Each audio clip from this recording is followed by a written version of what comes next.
What's up, guys? How's it going? Today we're going to be reviewing my Aprilia RSV4 factory. It is a 2013 model, and I'm going to be introducing a little new kind of motorcycle reviews. So if you guys are interested in having your bike featured, like let's say you're selling your bike, if you're local, if you want to sponsor it, I'll go ahead and do a video for you for free. Email me, musclebiker, themusclebiker@gmail.com, or Instagram. Those two work. I have got quite a few tasty mods on here. The reason why I want to do this kind of reviews, especially on used bikes, is because when someone's looking to buy a bike, they want to look at a video review on it. And I think it would be perfect to include the owner, and the owner can say, you know, what problems they've had, or if it's been really reliable, how many miles they've had, how long they've had it for. So that's the goal with doing this. So please let me review your guys' bikes. So it's a 2013 Aprilia RSV4 factory, and it is a special edition. Got a lot of carbon fiber parts on here. Got some radiator hoses, the full system on that. Also SC Project Exhaust, they are my sponsor. Big shout out to them. Motivation USA if you want to get some. Some more carbon fiber right there. It does have forged rims. I don't know if they're Marchesini, but we'll just go with it. Öhlins suspension. It is not electronic. And I got some very nice LED bulbs in there, so it lights up the road very nicely. There's a Ram foam mount. I use the stem mount. We have some crash protection by T-Rex. Actually not a fan. These are okay, but I did not like their covers and I did not like their axle sliders, so I took those off. I've geared it, shoot, how much have I done it? Like 4 up in the rear, some crazy stuff. Maybe 3. I know the previous owner may have done something, but it does come with the quick shifter. The factory version has these rear sets, which are awesome. It does have some spools for you that come factory as well, so that's nice. We do have some titanium bolts on here as well, here on the front axle as well. So we have a couple of cool options here. So it tells you your temperature, which is awesome. I won't ride the bike unless it's like 130, 150 degrees. So it has different modes and traction control settings, so you can change it with these buttons right here. There's the minus and there's the plus on the back side. High beam and low beam, and it also has a trigger. So it has 3 different modes: rain or road, one of the two. Then the T for track, and then S for sport. It tells your average speed, your average fuel, 30 to the gallon. And then obviously your menu settings, APRC, traction control, wheelie control, you name it. It's got a lap timer, calibration. That's for your traction control, diagnosis, and language.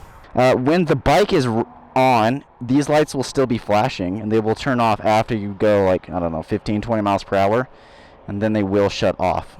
And the only issue I've had was when I dropped it off to Moto Station, and I'm pretty sure they messed up the bike or something, I don't know. The shop had my bike for 7 months, and I'm not exaggerating there, 7 months. It wasn't parts.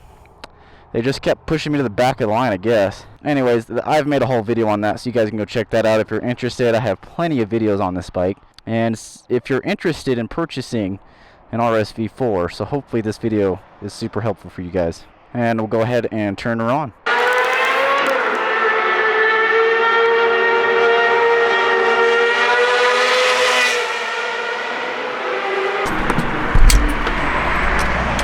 So it'll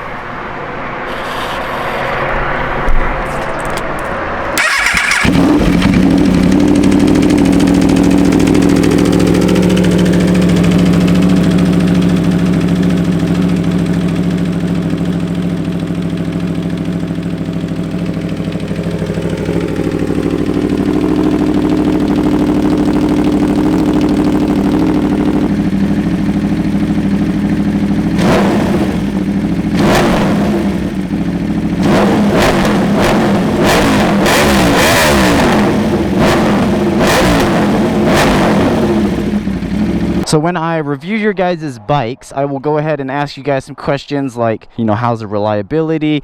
What's your favorite things about it? Maybe like general cost of maintenance, you know, and then also specs of the bike as far as like, you know, horsepower and things like that. Oh, okay, good. I am recording. Okay. I've got the S21 tires on the bike as well. I will be trying the S22s very soon. And we're going to go ahead and start this bike up. It does sit tall. It's very tall.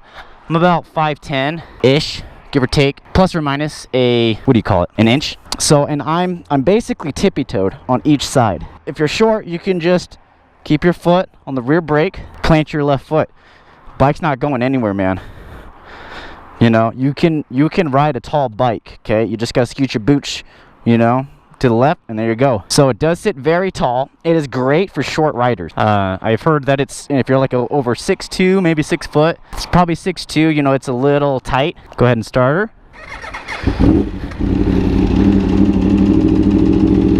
And I've got almost 18,000 miles on this bike. So it has 8 levels of Aprilia traction control. The clutch is pretty smooth.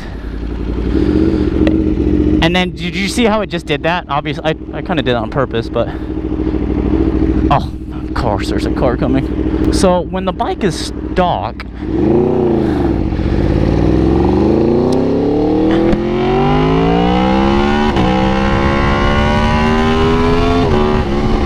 It does have a very, very tall gear stock. I also have an ECU flash on this bike. It's by Gabbro Racing. Definitely check him out if you own an Aprilia. The guy races Aprilia. He rebuilds the engines all the time on them. So go ahead and check him out if you guys have an Aprilia. Or if you're going to get an Aprilia, definitely highly recommend Gabbro Racing as far as the tune on the bike. But the gearing is very tall, and it will do that clunky. It will do that clunking before it, you know, after 15-20 miles per hour. So I, and as well as many other Aprilia owners, say to, you know, change the gearing on the bike. You don't need to, but I'd recommend it. You get amazing gas mileage with the stock, you know, bike. I think I got almost 200 miles to one gas tank. It was when I first bought it and I tried it out. It can get very good gas mileage, actually. If you like, if I was doing a road trip or some shit. It only has 1 trip, which I find very annoying. I wish it had 2 trips. That's one flaw, I think, on this bike, but it's very small. And the mid-range is awesome. And then that sound, I mean, you just... you can't beat it, man. Quick shifts are very smooth, especially over 6,000 RPMs. Downshifts are great.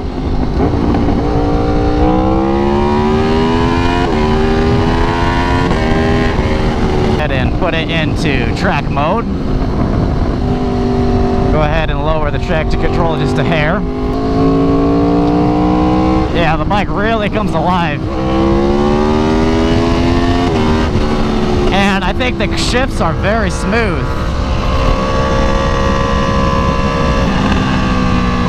I don't like the bump right here, so I'm gonna take it easy. The other initial thing that you'll notice with this bike is the riding position, the seating position. It's very small. It does feel like a 600. I had my ZX6R, you know, back and forth. The 600s feel just a little lighter, but not by much. So that's kind of perspective is that.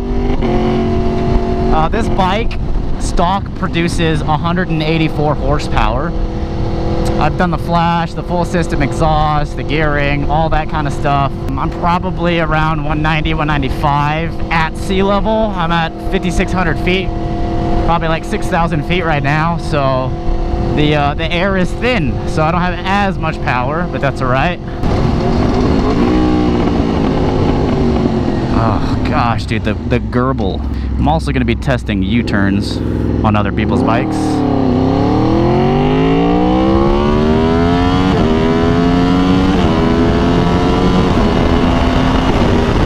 It's so fun to ride.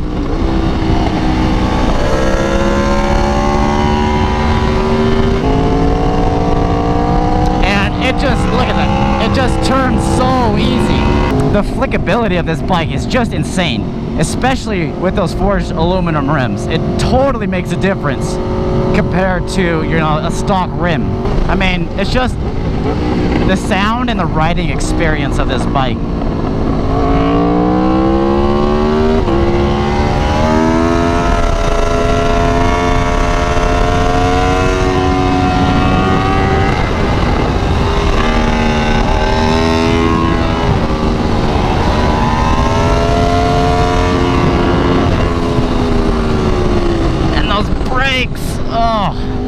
that was one finger and the rear was coming up.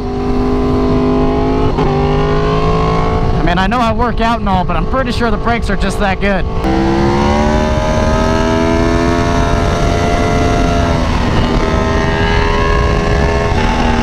The other thing about the traction control is it's seamless. I barely feel it kick in. The electronic package on this is just awesome. It does have launch control.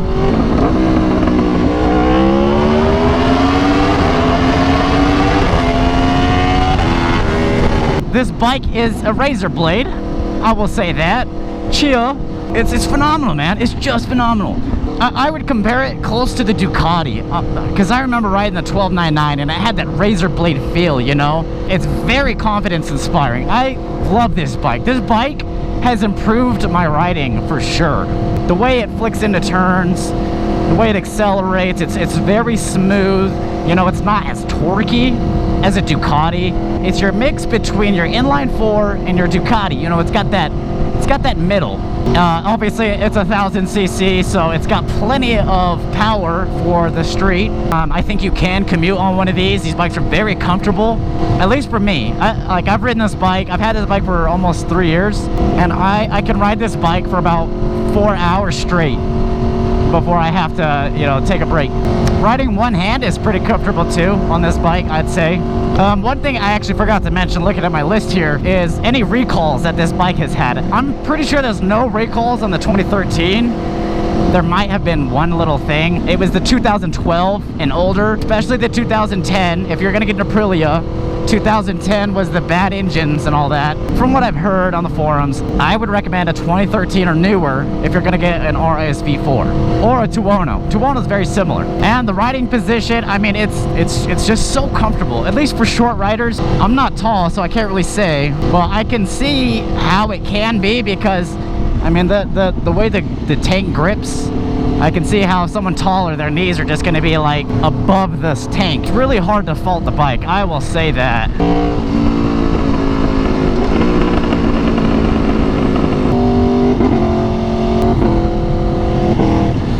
So that's the quick shifts, and you notice it had that slight clunk. Sometimes that can happen on this bike. That's probably one little fault, but I mean, if you're going to be using a quick shifter, you gotta be on the throttle. You gotta be pushing it, right? BMW does a great job with the quick shifters at like low RPMs. I'm not sure if that is just, you know, the way the gearing works on this bike. I'm not sure. The quick shifts are not always perfect. For the most part, they are. And then every now and then, you'll get this pop that is just right. I mean, it does that like, it sounds like a MotoGP bike. No lie. Like it literally does.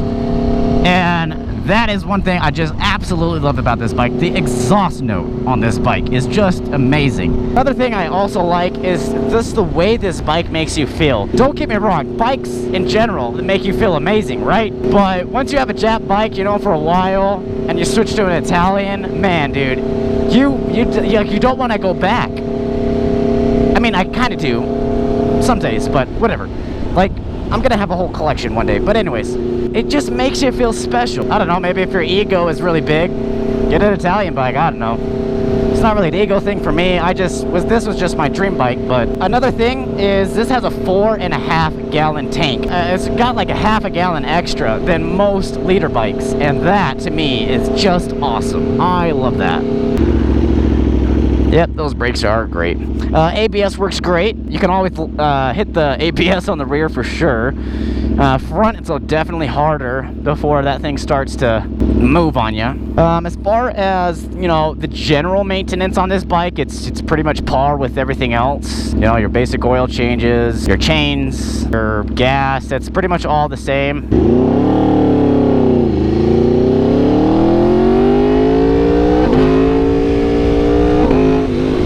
Oh, the quick shift, man, it's just, this is a consistent throttle.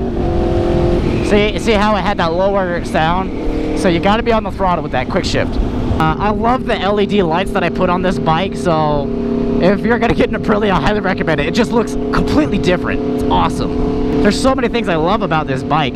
The tail, I love the tail. I've got a pillion seat on it right now, but with no pillion pegs, so just ignore that.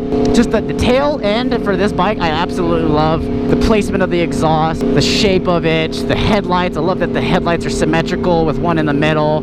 I won't be surprised if one day the Aprilia switches over to just the 2 headlights. I don't know if the new ones have that, but I wouldn't be surprised if they integrated that.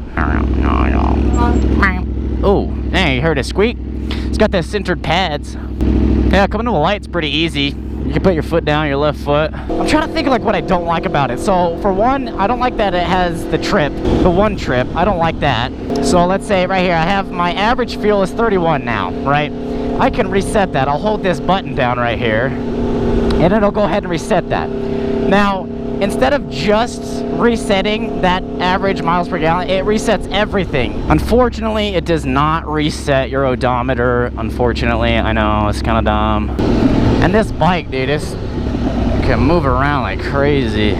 Does the bike run hot? Yeah, if you're in traffic for a while. I'm wearing jeans right now, so it's like, it's not horrible. More of the jacket that's hot. Frame can get very hot, so keep that in mind. That doesn't necessarily bother me, and I don't really count that as a negative because for the most part I do wear full leathers. A plus and minus thing I would say, this bike grabs a lot of attention. So it can be a good thing, obviously, and it can be a bad thing, obviously. I'll let you figure that one out. I've ridden this bike in the snow, in the rain, in the wind, you name it, man. It's been awesome. My thing I don't like, and it's probably the biggest thing, especially with everyone gonna be purchasing one of these. Here in Utah, it's kind of hard to find someone. I mean, I got Moto Station, but I don't want my bike there for another 7 months, so I may let them do the next valve adjustment. We'll see. What's up? Lane filtering is legal here, by the way. It's very narrow for lane filtering.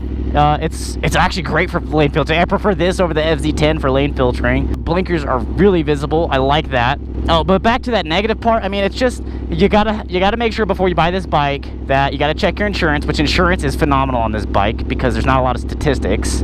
That's a huge positive. I'll get more into that in a little bit. But the negative, you gotta make sure you can find someone, you know someone that can work on this. I've attempted to do the valve adjustment on this, and I mean, dude, it's intense. And then if you don't get resistors on your blinkers, it will throw code. It's been only doing that actually the last 2 times I've ridden it, so must be a loose connection. I don't know. As far as like the vibration of the bike, though, I mean, it's all right actually. It's not horrible. Oh man, I need gas. Oh great. Anything else? But yeah, just make sure someone can work on it before you buy it. Oh yeah. See, and then the code goes away, so then we're Gucci. You definitely get a lot of thumbs up with this bike. People love looking at the bike. People stare. That's a faux show. But I mean, as far as the negative, that's really all I can think of. I mean, it's really hard to fault this bike. I mean, this bike is fun as hell. Oh, an Alfa Romeo. Oh, I did put a vinyl wrap kit on this. I got a protection kit, a clear bra. It was 130 bucks. Highly recommend it if you're gonna get one. Covers all the main major areas that are gonna get hit. The gas light will stay on for a bit. You get up and going, and then the thing will go away. But I would check out Sean Nielsen on YouTube. He's got a lot of different juicy details about this bike, and you know, different modifications you can do to improve it, valve adjustment videos, you name it. Insurance, I do need to talk about insurance. So insurance is awesome. The crash statistics are very minimal on the history of these bikes and the owners. Majority of the owners of these bikes are taking it to the track, and they're turning it into a track bike, you know, for the most part. Because of that, there's really no statistics, no analytics for insurance companies to be like, that bike's very dangerous because every 100 people crash out of 1,000, whereas like an R6 is 500 people crash out of 1,000. I'm just making numbers up here, but your R6, your ZX6Rs, you know, your popular bikes, your R1, your Jap bikes, they're going to be more expensive to insure, surprisingly. So it's a huge bonus if you're going to get an RSV4. What I pay like 90 bucks a month, and that is with 3 horrendous tickets, as in like 1 ticket more and I lose my license. Horrible record.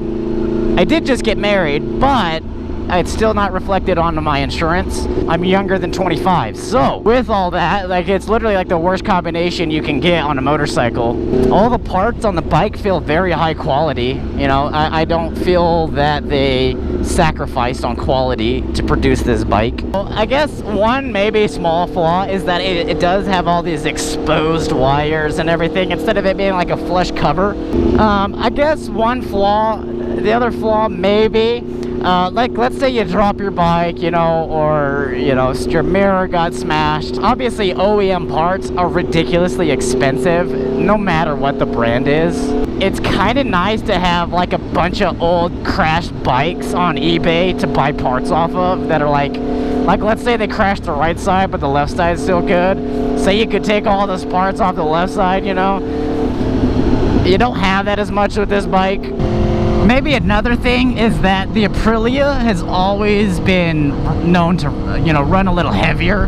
As far as like the weight itself, the bike's a little heavier, but it still feels light. It's crazy. I think it's great because it feels planted in the turns, but it has a flickability enough to, you know, get where you want in the turns. Go ahead and do a last little look around. Man, dude, but this bike, it's just so fun. Love the Italian flags everywhere. Oh, it has these 90-degree angled valve. What is this called? Whatever that's called. I'm totally spaced, but yeah, it's got one of those on both rims. Yes, I'll snip that hose down there. I'll get to it eventually. So that is my review of this bike. I hope you guys enjoy. If you guys got any questions, go ahead and DM me on Instagram because that is where I will respond. That about wraps it up. So thank you guys for watching. Have a good one.